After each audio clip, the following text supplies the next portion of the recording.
In the last video, we understood what econometrics is, that is, using data to test economic ideas. Now, in this video, I want to answer one important question: why should you care about econometrics? Because this subject is not just academic, econometrics helps you solve real problems in economics, business, finance, markets, and government policy. So, today we will go through the real world questions that econometrics is designed to answer. Alright, so let's start with a simple observation here. Okay, most real world debates are not about lack of opinions. Okay, they are about lack of proof. All those debates have lack of proof. So everyone you will see here and there has strong opinions like this works, that doesn't work, this causes that. Okay, but without evidence, it stays as a debate. These all stays as a debate. If you don't have evidence, these are just a debate. Now, econometrics is important here because it takes these debates and converts them into something testable using data. Okay, so it upgrades you from guessing, to measuring something, guessing to measuring something. Okay, so in real life, when it comes to real life, the question is rarely about does X affect Y. We rarely ask this question in real life. Okay, because most things, there are many things that affect many other things. So the real question becomes, how much does X affect Y? How much does X affect Y? In which direction? In which direction? And how confident are we about that particular thing? X affecting Y, how much confident are we for that? Okay. So this is called side effect and reliability. Okay, and that is why econometrics is valuable. This is the reason econometrics is valuable, because it doesn't only help, it doesn't stop at yes or no. It doesn't only answer yes or no kind of thing. It goes into numbers. It goes into something measurable. All right, so let's start with this first example in finance. Okay, the question is, do market reacts to news? Okay, we all have seen it. A company announces earning. Okay, a company announces earnings and stock starts jumping up. Stocks jump. A policy comes in, a policy announcement comes in, and market falls. Market falls. But the interesting part here is, sometimes you might have also observed the market moves up without any major news or moves down without any major news. And sometimes good news comes in, still the stock falls. Alright, so econometrics here helps answer question like, do returns react more to earnings or macro news? What kind of news do returns react to? The second question can be, is the reaction in the market immediate or gradual? Okay. Third question can be, does news affect returns or volatility more? So, does news affect returns or volatility more? Okay, and some other question can be, how long does this effect last? Does this effect last? Okay, so this is exactly how event studies and market reaction models work. Okay, how event studies and market models work. Okay, so for trading, investing, and risk analysis, this is very much valuable. This is extremely valuable. Now, let's take the most classic example here.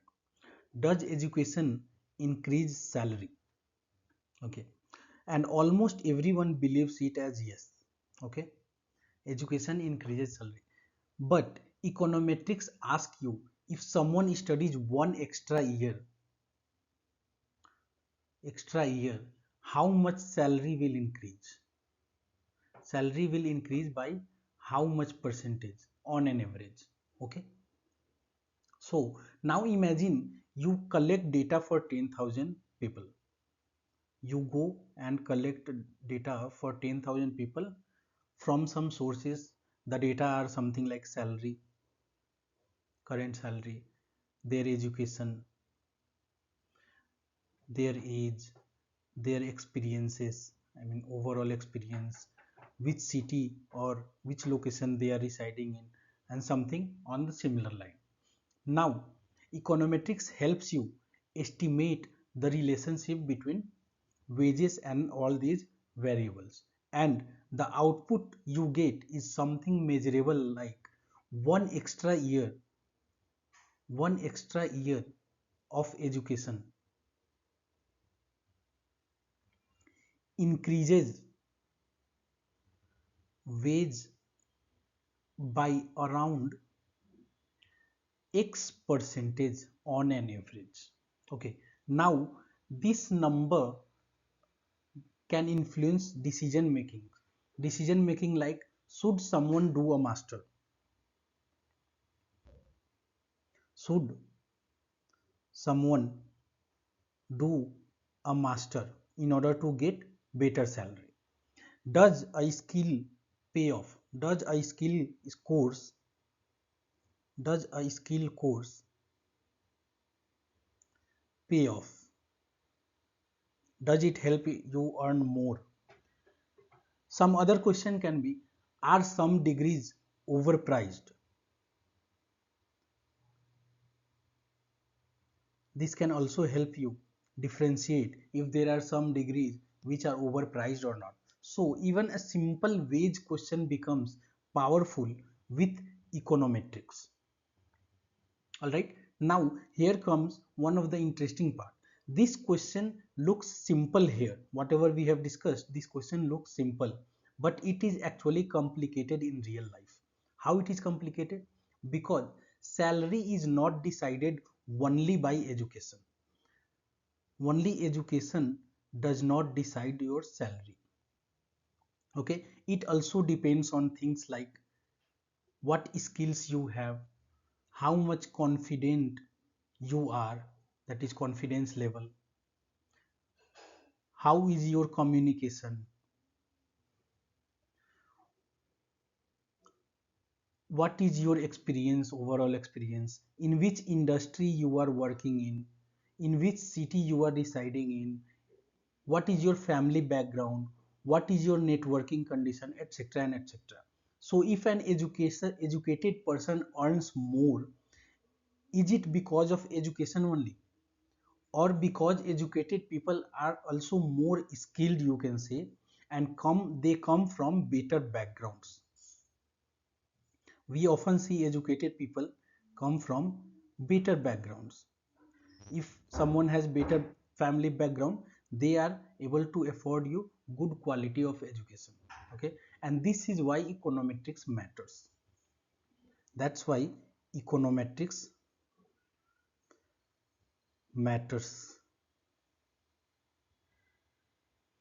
Okay, now it teaches you, this econometrics teaches you how to isolate, okay, the effect of one variable, while the problem you are trying to solve contains many variables. And this is where econometrics becomes a very deep subject. be it in economics, macroeconomics, microeconomics, be it in finances, stock prices and all, be it bonds, be it anything. Now let's move to macroeconomics. Okay, so the question here is, do interest rates control inflation? This is literally what central banks do. Okay, this is literally what central banks do. So they raise interest rates to reduce inflation. They raise interest rates to reduce inflation. Okay, but the question becomes, does it always work? Econometrics can help you study historical data. Whenever rates increased, what happened to inflation after 3 months? Okay, what happened to inflation after 3 months, 6 months, or 1 year from the time interest rates were increased? Because inflation doesn't respond instantly. There are always some kind of delays. So econometrics helps you answer, does inflation actually fall later after increasing interest rate or not? Okay, how strong was the effect, or how strong is the effect between interest rates and inflation? Is the effect stable across decades? Was it stable across decades? Okay, so this is not just academic. This interest rates also affect loan EMIs, savings rate, GDP growth, markets, and your personal finances as well.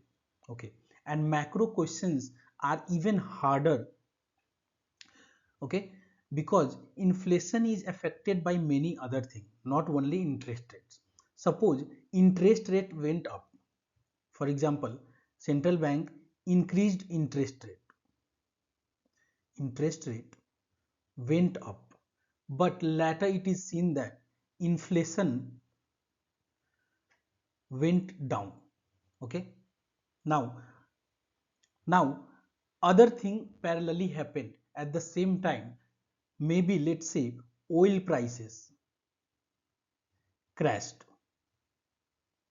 or some other event happened. Let's say supply chain, there were some supply chain issues and that got resolved now. And also parallelly, government reduced reduced taxes. Now the question comes, did inflation fall because of interest rate, or was it because of other factors as well? So econometrics gives you tools to handle such complexity, and this is exactly where we need econometrics. The real value of econometrics is simple. It teaches you to measure before you conclude.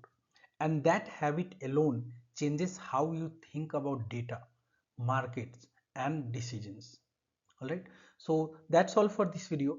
Thank you and happy learning.